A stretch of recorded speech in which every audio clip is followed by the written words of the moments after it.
Abu Hurairah masuk neraka, maka 5.000 hadis yang dia riwayatkan itu semuanya mardud, tidak bisa diterima, maka batallah Islam.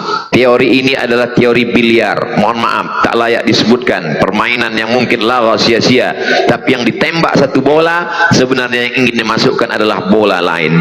Yang ditembak adalah dengan 5 kaedah, sebenarnya ingin menjatuhkan periwayat hadis. Kalau hadisnya jatuh, maka orang tidak lagi bisa memahami Al-Quran. Itulah mengapa kata Nabi, la tasubbu ashabi, jangan kamu caci maki sahabat-sahabatku. Lau anfaqa minkum ahadun, seandainya di antara kamu ada yang mampu bersedekah mithla Uhudin zahaban, emas sebesar bukit Uhud, tidak sampai setengah tapak tangan Sayyidina Abu Bakrin As-Siddiq radhiyallahu anhu. Yang kedua, ada seorang imam mazhab yang luar biasa, namanya Imam Ahmad bin Hambal, dikenal dengan Imam Hambali, meninggal pada tahun 241 Hijrah di Baghdad. Imam Ahmad bin Hambal disebutkan dalam biografi, da'autu lisyafi'i fi salati arba'ina sanah, saya mendoakan Imam Syafi'i dalam salat saya 40 tahun. Bukan di luar salat, bukan setelah salat, bukan sebelum salat. Da'autu lisyafi'i fi salati, aku mendoakan Imam Syafi'i dalam salatku arba'ina sanah, 40 tahun. Apa doanya? Rabbighfirli wali walidayya wali Muhammad bin Idris Asy-Syafi'i. Ya Allah, ampunkan aku, ampunkan kedua orang tuaku, ampunkan Imam Muhammad bin Idris Asy-Syafi'i. Apakah pernah Nabi Muhammad sallallahu alaihi wasallam membacakan doa ini dalam salatnya? Tidak pernah. Maka kalau dipakai kaedah tadi, jika tidak dilakukan Nabi bid'ah, maka orang kedua masuk neraka gara-gara kaedah ini adalah satu di antara imam 4 mazhab, dia adalah Imam Ahmad bin Hambal, masuk neraka gara-gara kaedah 5 jari. Yang kedua masuk neraka, bagi adik-adik yang mencatat, boleh dibuat judul pengajian malam ini, beberapa orang masuk neraka gara-gara kaedah 5 jari.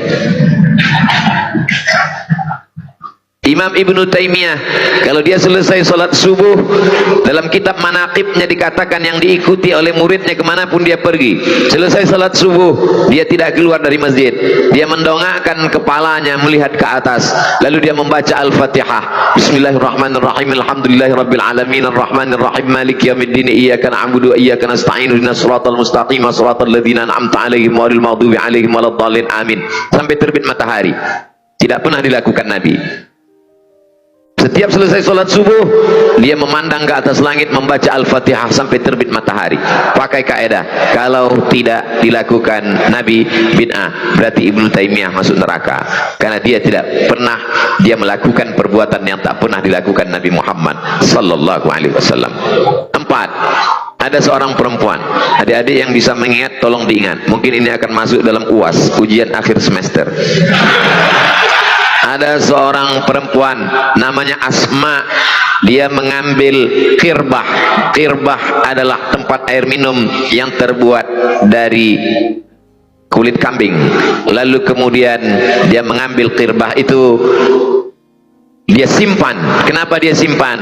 Karena bibir qirbah itu pernah dipakai untuk minum Nabi Muhammad sallallahu alaihi wasallam. Setiap kali dia akan minum, dia tuangkan, dia minum. Dan setiap kali anaknya sakit, maka dia ambil air, dia tuangkan, dia minumkan ke anaknya untuk mengambil barokah. Nabi tidak pernah mengajarkan itu. Carilah ayat Quran, hai orang-orang beriman, ambillah tempat minum Nabi. Tak ada. Tidak ada hadis menyebutkan, hai sahabat, ambillah tempat air minumku. Tak ada. Maka pakai 5 kaedah. Kalau tidak dilakukan Nabi bid'ah, maka Asma binti Abu Bakar masuk neraka karena mengambil tempat air minum Nabi dan menuangkan air, meminumkan kepada anaknya littabarruk, untuk mengambil barokah. Berikutnya yang kelima, suatu ketika Khalid ibn Walid kehilangan topinya. Mana topiku, kata Khalid bin Walid. Sahabat-sahabat Khalid bin Walid mengatakan, kenapa kamu kebingungan mencari topi? Banyak berjualan topi di pasar, cari saja topi yang ada di pasar.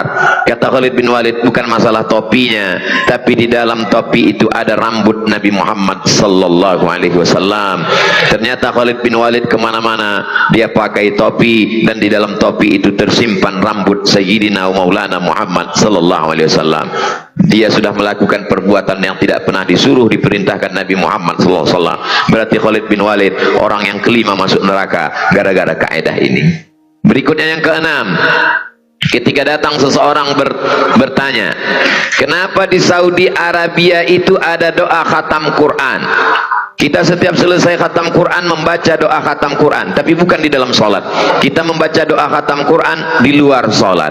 Selesai membaca Quran, kita punya tradisi membaca dari surat Ad-Duha. La ilaha illallah wallahu akbar. Bismillahirrahmanirrahim. Wad-duha wal-laili idza saja. Kenapa bertakbir sebelum membaca Ad-Duha? Karena sampai-sampai istri Abu Lahab mengejek Nabi Muhammad sallallahu alaihi wasallam. Qad tarakaka syaitanuk. Setanmu sudah meninggalkanmu ya Muhammad sallallahu alaihi wasallam. Setanmu sudah meninggalkanmu. Wadda'aka syaitanuk wa qalaka. Lalu kemudian Allah menurunkan ayat, ma wadda'aka rabbuka wa ma qala. Allah tidak meninggalkanmu wahai sayyidina wa maulana Muhammad sallallahu alaihi wasallam. Rasul bertakbir, lalu kemudian Nabi bertanya kepada malaikat Jibril alaihissalam, kenapa engkau lama tidak membawa wahyu wahai Jibril? Kata Jibril, kami tidak memasuki rumah di dalamnya ada al-jaru. Jaru artinya anak, bangkai anak anjing, sampai akhirnya Khaulah dengan batang sapu menarik dari bawah tempat tidur itu dikeluarkannya. Begitulah Allah SWT ingin memuliakan Nabi Muhammad sallallahu alaihi wa alihi wa sahbihi wa baraka wasallam. Lalu kemudian apa yang terjadi ketika orang membaca doa khatam Quran? Tidak pernah dilakukan Nabi sallallahu alaihi wasallam. Membaca menghatamkan Quran bersama dilakukan oleh Sayyidina Anas bin Malik. Karena Anas bin Malik idza khatimal Qur'ana, Anas bin Malik kalau selesai menghatamkan Quran, jama'a ahlahu wa auladahu, dikumpulkannya istri dan anak-anaknya, lalu mereka berdoa bersama. Tidak pernah dilakukan Nabi. Maka perbuatan ini bid'ah. Kalau dipakai kaedah 5 jari, kalau tidak dilakukan Nabi, bid'ah. Maka Anas bin Malik orang yang keenam masuk neraka gara-gara kaedah yang luar biasa ini. Ini Ustaz Somad ngomongnya sampai jam berapa? Ada tertulis 19.31. Kifayah sih. Kambil. Saya sebetulnya pura-pura aja nanya, bahan saya udah habis. Biasanya Ustaz Somad kalau ngomong itu kan santai. Kenapa malam ini maraton cepat? Kalau saya santai, bahannya hilang, lupa, grogi di samping Habib. Makanya gasnya kencang. Datang orang bertanya, bagaimana menghatamkan Al-Quran di dalam Masjidil Haram, Masjid Nabawi yang dilakukan oleh Imam Masjidil Haram. Setiap bulan Ramadan Imam membaca Al-Quran 1 malam 1 juz, ditambah dengan tahajud malam 27. Imam membaca doa khatam Quran di dalam salat tarawih. Tidak ada satu hadis pun yang menyatakan Nabi melakukan, Nabi menyuruh, Nabi memperbuat. Maka perbuatan itu bid'ah. Kalau tidak dilakukan Nabi bid'ah, maka Imam Masjidil Haram dan Imam Masjid Nabawi masuk neraka. Berarti mereka urutan yang ke-7 dan ke-8 masuk neraka karena tidak dilakukan Nabi Muhammad sallallahu alaihi wasallam. Yang ke-9, ketika datang orang bertanya, wahai Syekh, ini ada keluarga saya kerasukan setan, bagaimana cara mengobatinya? Lalu kata Syekh Ibnu Baz, ambillah daun sidir, daun bidara ambil, lalu hancurkan, lumatkan dengan batu, masukkan ke dalam air, bacakan Al-Fatihah, bacakan Qul Huwallah, bacakan Qul A'udzu bil Falaq, bacakan Qul A'udzu birabbin nas, bacakan pangkal Al-Baqarah, bacakan ayat kursi, bacakan akhir Al-Baqarah. Setelah itu mandikanlah. Itu tidak pernah dilakukan Nabi, tidak pernah disuruh Nabi. Dari mana didapat itu? Gabungan dari beberapa hadis, dari beberapa perbuatan sahabat. Maka kalau dipakai kaedah tadi, kalau tidak dilakukan Nabi bid'ah, berarti Syekh Ibnu Baz masuk neraka juga gara-gara ini.